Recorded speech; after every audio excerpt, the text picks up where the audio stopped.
저희는 그동안 평범하지만 특별하게 쓰임받는 인생 시리즈로 함께 말씀을 나눴는데, 오늘 그 마지막 시간으로 변화시켜서 쓰시는 하나님에 대해서 우리 함께 말씀을 나누려고 합니다.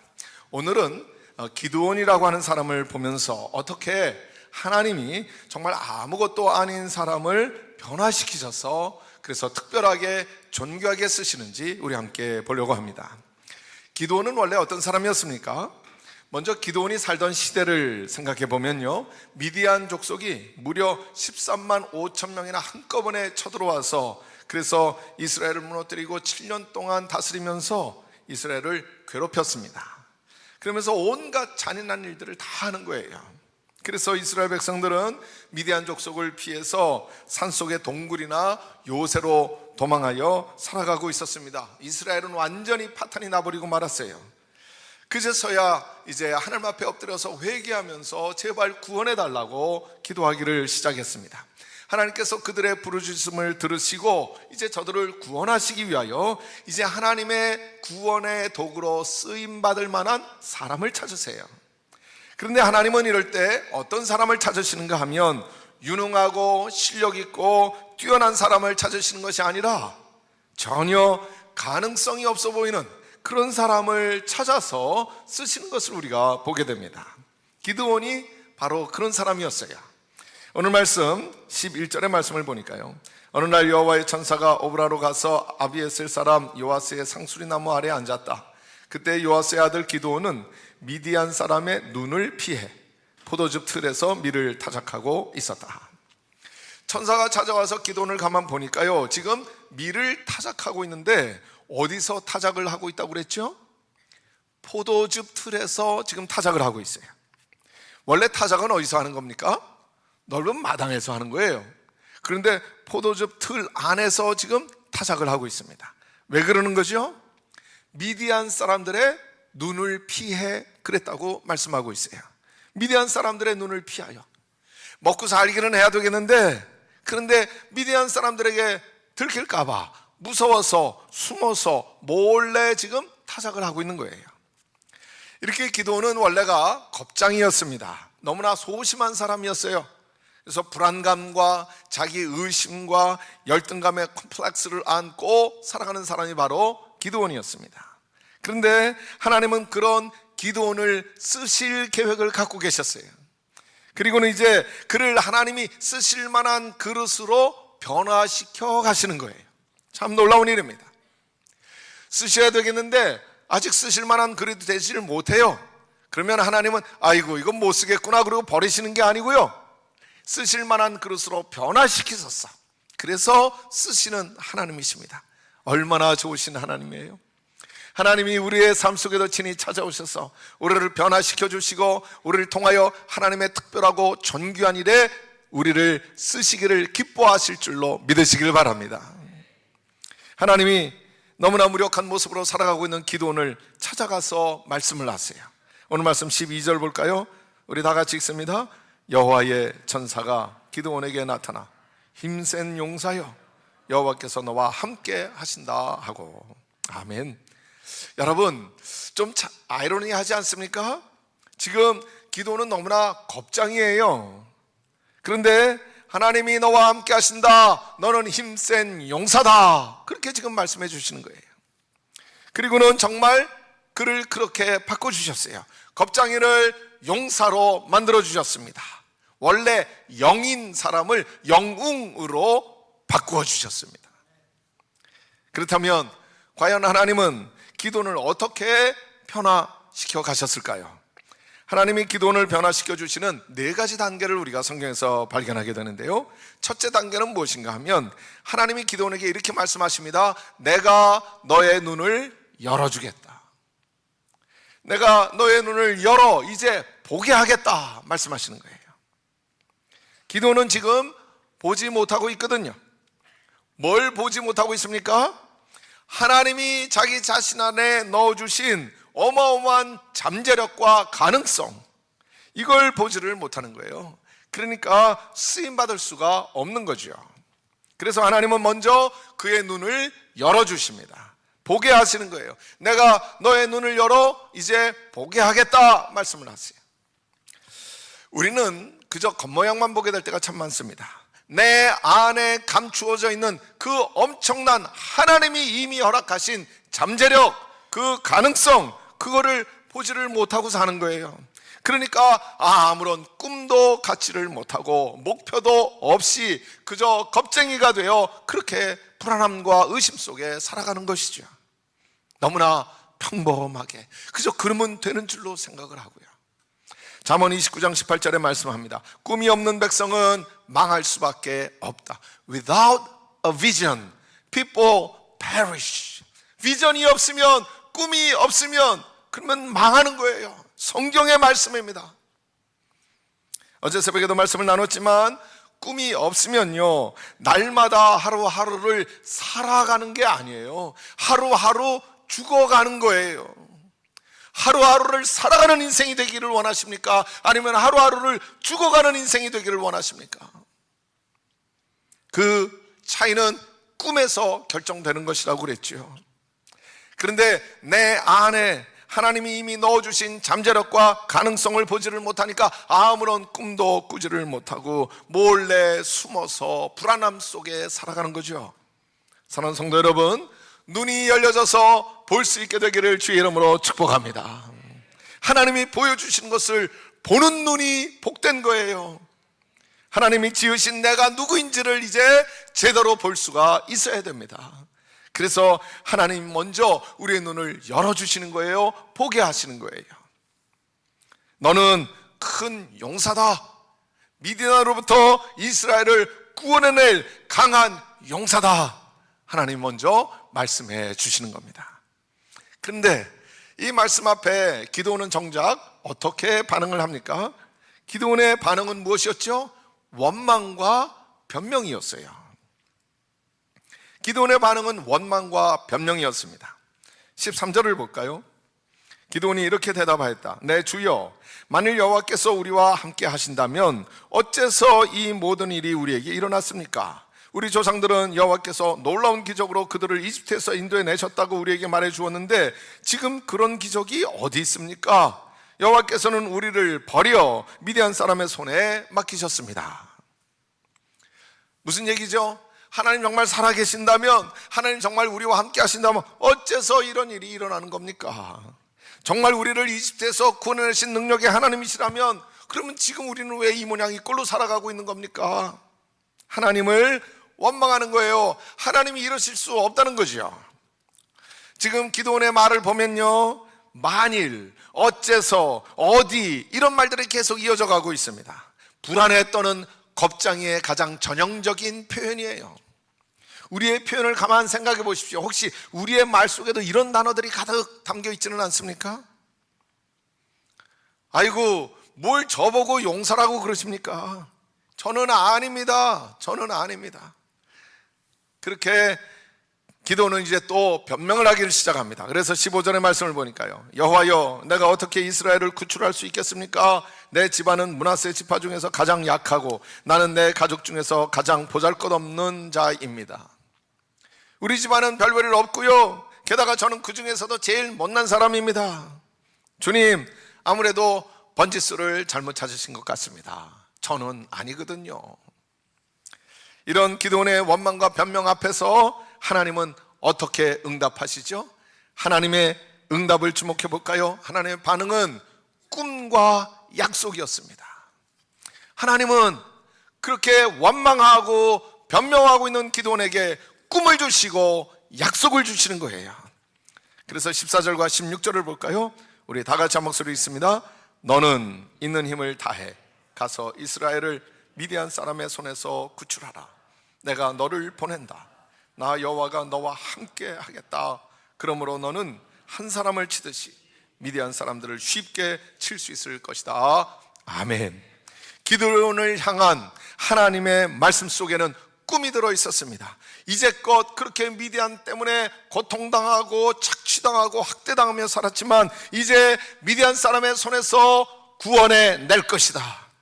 미디안 사람의 손에서 저들을 구출하라. 미디안을 물리치고 그 압제로부터 구원해내는 놀라운 꿈을 지금 기드온에게 주시는 거예요. 그리고 하나님은 세 가지의 약속을 주십니다. 내가 너를 보낸다. 동그라미를 치시면 좋죠. 내가 너와 함께 할 것이다. 내가 너를 승리하게 해줄 것이다. 세 가지 약속을 주셨습니다. 사랑하는 성도 여러분, 오늘 우리는 2024년도 새로운 한 해를 맞아서 첫 주일 주님 앞에 나와 우리 함께 예배합니다.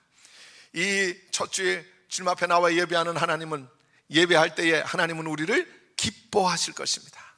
예배하는 우리를 너무나 기뻐하시고 사랑하실 것입니다. 오늘 우리 호산나 찬양대에서 아름다운 찬양을 불렀는데요, 여러분은 그 가사를 여러분의 마음에 좀 새기셨는지 몰라요.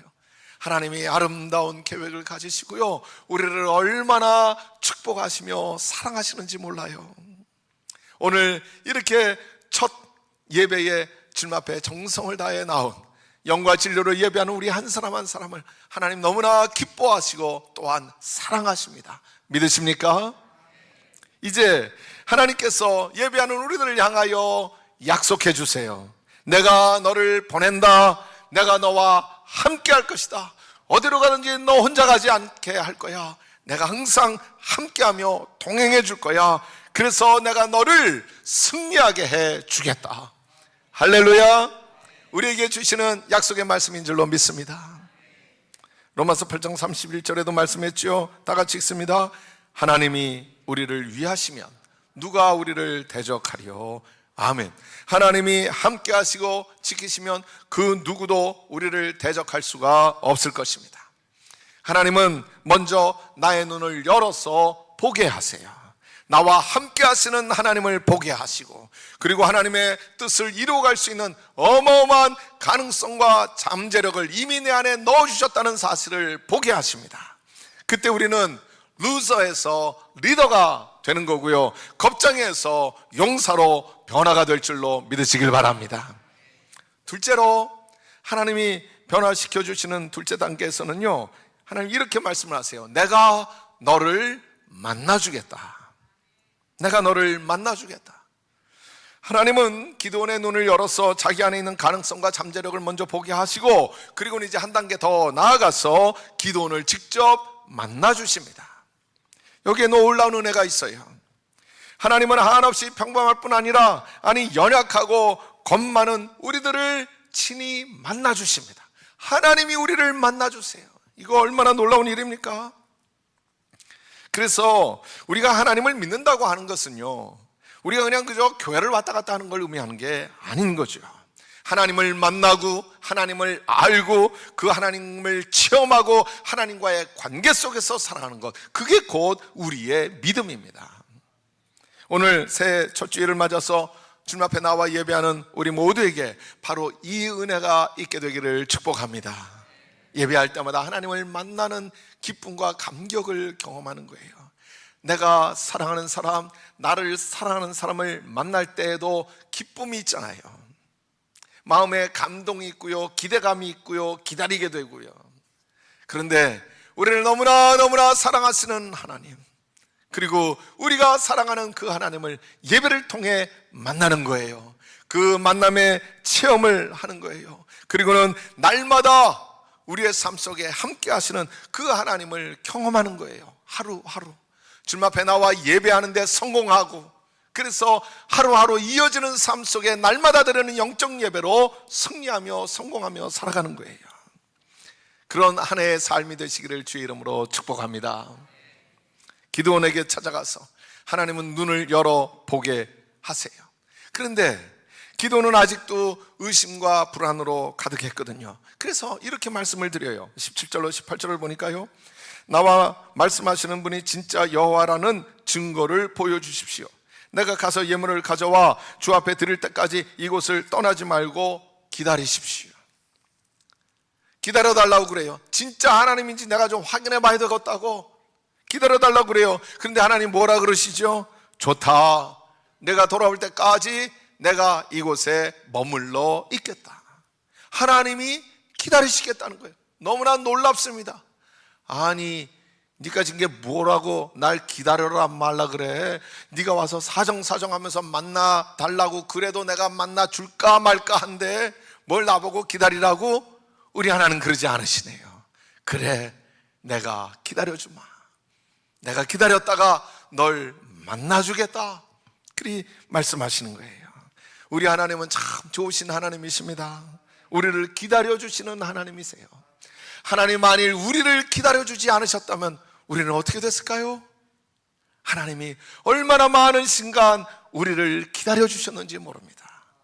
지금도 우리를 기다려주세요. 그리고 우리를 만나주시기를 기뻐하십니다. 결국 기도는 깨닫게 되었습니다. 그래서 22절과 24절에 이렇게 고백을 합니다. 기도는 그가 주님의 천사라는 것을 알고 떨면서 말하였다. 주 하나님, 내가 주님의 천사를 대면하여 배웠습니다. 기도는 거기에서 주님께 제단을 쌓아 바치고는 그 제단을 여호와 샬롬이라고 불렀다. 기도는 정말 하나님이 나를 만나주셨구나 깨닫게 돼요. 그래서 가만히 있을 수가 없었습니다. 제단을 쌓습니다. 여러분, 여기 제단을 쌓았다고 하는 건 뭘 의미하는 것이죠? 제단의 의미는 드림입니다. 드림. 구약에서 제단은 항상 하나님을 향한 헌신을 의미하는 거예요. 그래서 지금 기드온은 하나님을 만나고 이제 가만히 있을 수가 없었어요. 그래서 하나님 앞에 그의 삶을 헌신하여 드립니다. 그게 제단을 쌓은 거예요. 그런데 이렇게 그의 삶을 헌신하여 제단을 쌓아 그 헌신을 드리게 될 때, 그때 기도는 뭘 고백하게 됩니까? 여호와 샬롬, 하나님은 평강이시라. 하나님의 평강을 충만하게 경험하게 되는 거예요. 하나님을 만나고 보니까 내 영혼이 얼마나 평안한지요. 그래서 여호와 샬롬, 그렇게 고백하는 겁니다. 이게 바로 하나님을 만날 때 나타나는 너무나 자연스러운 결과예요. 기도는 항상 불안함 속에 살아왔던 인생이었습니다. 늘 겁먹고 불안하고 숨고. 그런데 이제 하나님을 만나고 하나님을 경험하게 되니까 그 안에 평화가 찾아오는 거예요. 내 안에 참된 평안이 자리를 잡으면 그때 비로소 밖으로 나아가 밖의 적들을 향하여 담대하게 싸워 승리할 수 있게 될 것입니다. 한없이 평범한 나에게 하나님이 찾아오셔서 나를 만나주시네요. 그리고 분요했던 내 마음을 잠잠케 하시고 하늘의 평강으로 나의 심령을 붙들어 주십니다. 이제 우리는 담대하게 일어나 나아가 승리할 수가 있게 될 줄로 믿습니다. 한없이 평범한 나를 변화시켜 주시기 위해서 하나님이 말씀하세요. 내가 너의 눈을 열어 이제 보게 하겠다. 그리고 내가 너를 만나주겠다. 그리고는 셋째 단계에서 하나님은 이렇게 말씀을 하십니다. 내가 너를 테스트하겠다. 하나님은 이제 기드온이 나가서 정말 미디안을 물리칠 수 있도록 그렇게 변화시켜 주시기 위하여 저를 먼저 테스트하십니다. 사랑하는 성도 여러분, 하나님이 우리도 테스트하실 것입니다. 하나님이 시험 문제를 내실 거예요. 오늘 말씀 중에 이것만큼은 놓치지 않으시면 좋겠습니다. 하나님이 우리를 존귀하게 특별하게 쓰실 계획을 갖고 계신데요, 하나님이 우리를 존귀하게 쓰시기 전에 먼저 테스트하실 것입니다. 제가 예상문제 적중률 100% 쪽집게 1타 강사라고 그랬죠. 분명히 금년 한 해를 살아가면서 하나님이 우리에게 내시는 시험 문제들을 만나게 될 거예요. 하나님이 우리를 분명히 테스트하실 것입니다. 저는 우리 성도님들을 생각할 때에, 그리고 성도님들이 주신 기도 제목 가지고 기도하면서 제 마음속에 우리 성도님들의 가정을 그려보게 될 때에 참 감사한 것이 있어요. 제가 가만 보면 시험이 들만한 일이에요. 너무 속상하고 화가 나고 그래서 때려치고 싶고 그런 일들이 있어요. 그런데 그걸 이겨내는 거예요. 그걸 이겨내고 기도의 자리, 예배 자리에 함께하는 그 모습을 보게 될 때 얼마나 감동과 감사가 밀려오는지 모릅니다. 우리에게 시험이 있거든요. 그건 하나님이 우리를 쓰시기 위하여 내신 테스트 문제일 뿐입니다. 하나님이 기도원을 쓰시기 위하여 그의 눈을 열어주시고 그를 만나주실 뿐 아니라 이제 테스트를 하세요. 25절로 26절의 말씀 보니까 그날 밤 여호와께서 기드온에게 말씀하셨다. 내 아버지가 섬기는 바알의 제단을 헐고 그 곁에 있는 아세라 여신상을 찍어버려라. 그리고서 이 산 꼭대기에 내 하나님 여호와를 위해 단을 쌓고 그 수소를 잡아 내가 잘라버린 아세라 여신상의 나무로 불태워 번제를 드려라. 이 말씀을 듣고 이제 기도는 어떻게 하죠? 나아가서 10명의 자기 종들을 데리고 정말 하나님의 말씀하신 대로 합니다. 우상을 다 헐어버리는 거예요. 우상을 다 찍어내는 거예요. 먼저 우상을 허물어야 되거든요. 우리 안에도 우상이 있습니다. 이런저런 우상이 있어요. 잘 돌아봐야 합니다. 내 안에 어떤 우상이 나도 모르는 사이에 내 속에 자리 잡고 있는지 잘 돌아보셔야 합니다. 그걸 그냥 놔두고는 하나님 앞에 쓰임받을 수가 없거든요. 하나님이 물으시는 거예요. 테스트 하시는 거예요. 너의 1번은 뭐냐? 너의 주인은 누구냐? 너를 다스리는 왕은 누구냐? 우리에게 먼저 물으시는 거예요. 하나님 말고 다른 것이 1번 자리를 차지하고 있으면 그건 우상이에요. 그걸 치워라. 하나님이 요구하시는 겁니다. 정말 하나님이 그것을 테스트하실 때에 그 앞에 순종하고 따르는지 그걸 보이시기를 원하십니다. 기도는 담대하게 아버지가 세우고 가족들이 섬겼던 그 바알의 제단을 찍어버려요. 하나님 말씀하신 대로 순종해서 다 허물어 버렸습니다. 28절로 29절을 볼까요? 다음날 아침 일찍 성 사람들이 일어나 보니 바알 제단이 헐려 있었고 그 곁에 있던 아세라 여신상은 잘라졌으며 그 대신 새로 쌓은 제단 위에 수소를 번제로 드리는 흔적이 있었다. 그러자 그들은 누가 이런 짓을 하느냐 하고 내 아들을 끌어내라 죽여버리겠다. 지금 기드온의 아버지 요아스에게 찾아와서 온 동네 사람들이 난리가 났습니다. 이거 가만 보니 내 아들이 한 짓이로구나. 죽여야 되겠다. 끌어내라. 그리고 와서 난리를 합니다. 하나님의 테스트 앞에서 주의 말씀을 순종하게 됐을 때 무슨 일이 지금 일어나는 거죠? 위기가 찾아오는 거예요. 죽을지도 모르게 생겼습니다. 그런데 놀라운 것은요, 바알의 제단을 세워서 이제껏 섬겼던 아버지가, 그 요아스가 놀라운 변화를 경험하게 되네요. 바알의 제단을 허물렀다고, 그래서 아들을 내놓으라고 죽이겠다고 사람들이, 온 동네 사람들이 나서게 될 때 그의 아버지 요아스가 뭐라고 말하는지 들어보실까요? 31절의 말씀을 보니까 요아스는 몰려온 군중들에게 이렇게 말하였다. 당신들이 바알을 위해 싸울 작정이요, 당신들은 그를 구할 수 있다고 생각하시오. 바알이 진짜 신이라면 그의 단이 헐렸으니 자신을 위해 싸우게 하시오. 바알이 진짜 하나님이면 바알이 당신들을 구해야지 어떻게 당신들이 바알을 구하겠다고, 어떻게 당신들이 하나님을 구하겠다고 지금 나선 겁니까? 정말 바알이 살아계신 참된 신이라고 할 것 같으면 바알이 다 처리할 거요. 당신들이 이렇게 난리치지 않아도 될 거야. 그렇게 요아스가 담대하게 선포를 하네요. 요아스는 원래 그 신상을 만들었고 그걸 이제껏 섬겨왔던 사람이었어요. 그런데 지금 기드온이 하나님의 말씀 앞에서 순종하여 담대하게 용기를 가지고 그 우상을 찍어버리게 되니까 아버지가 거기에 영향을 받게 되는 거예요. 그래서 요아스가 나서서 아들을 변호하고 있습니다. 기드온이 하나님 앞에 이렇게 용기를 가지고 믿음으로 순종하게 될 때에 아버지도 영향을 받아 변화되는 거예요. 믿음은 이렇게 전염시키는 것입니다. 목장에서 우리가 모일 때마다 우리가 이걸 경험하는 거예요. 모일 때에 서로 용기를 주고 믿음과 순종이 전염되어 가는 거예요.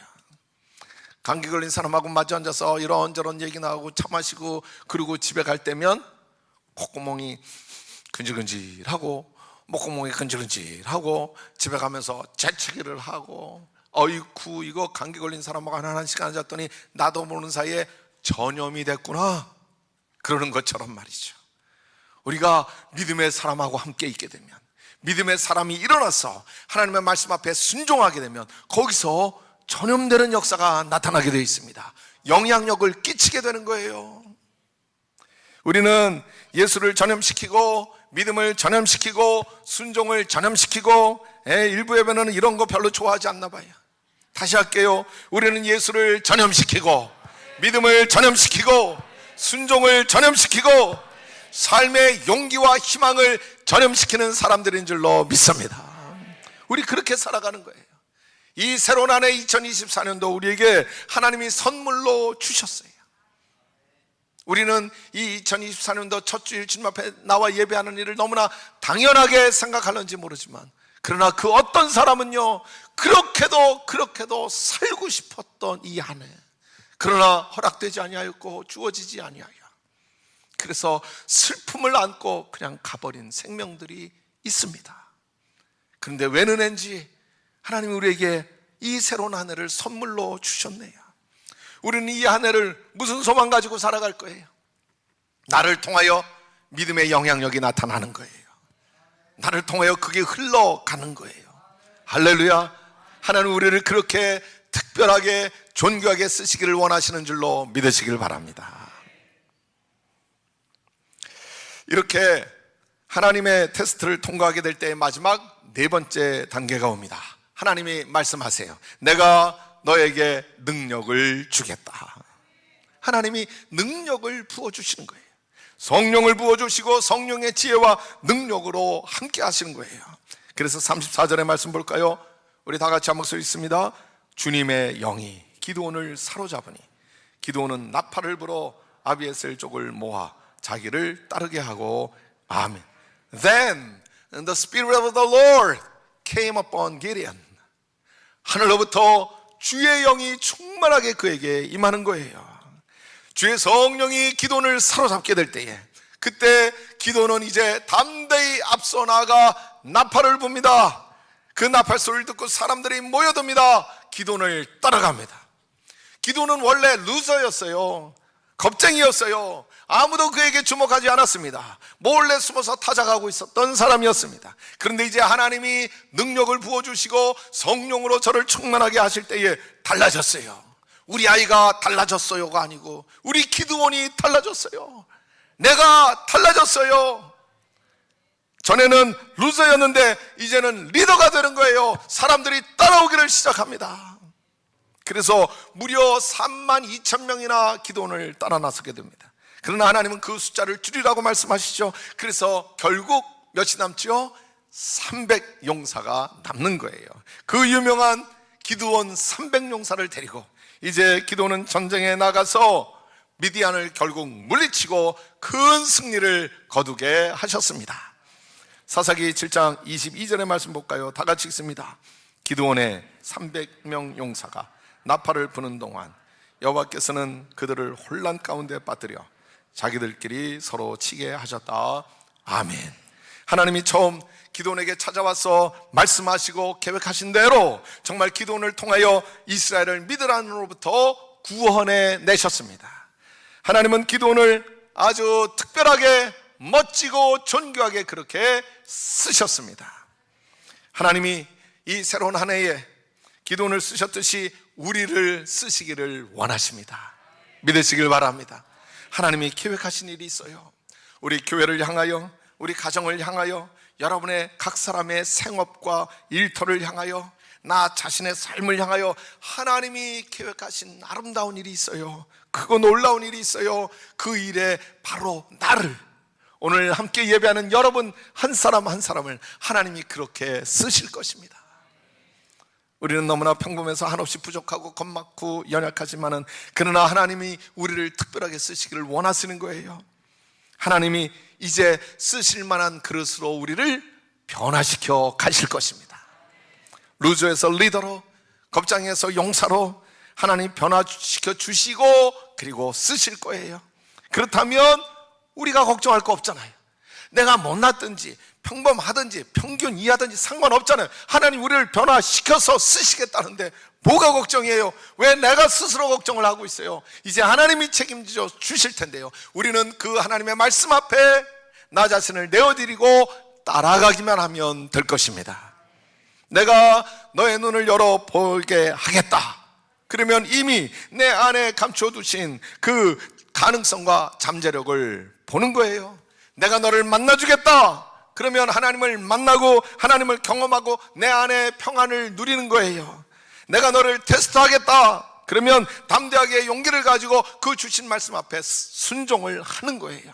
내가 너에게 능력을 주겠다. 그러면 주시는 지혜와 능력을 가지고 담대하게 나아가는 거예요.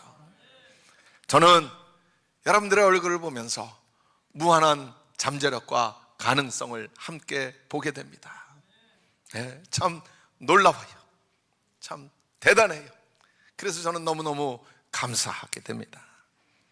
저는 하나님께서 여러분들의 삶을 통해 어떤 일들을 행하시려는지 그게 보이는 것만 같습니다. 크고 존귀하게 쓰기를 원하시건만 아직도 주저하고 있지는 않습니까? 이제 2024년도 새로운 한 해 우리 모두 믿음으로 결단하여 하나님이 계획하신 일에 특별하고도 존귀하게 쓰임받는 그 복을 누리게 되시기를, 그 희망을 가지고 담대하게 나아가게 되시기를 주님의 이름으로 축원합니다. 축원합니다. 기도하겠습니다.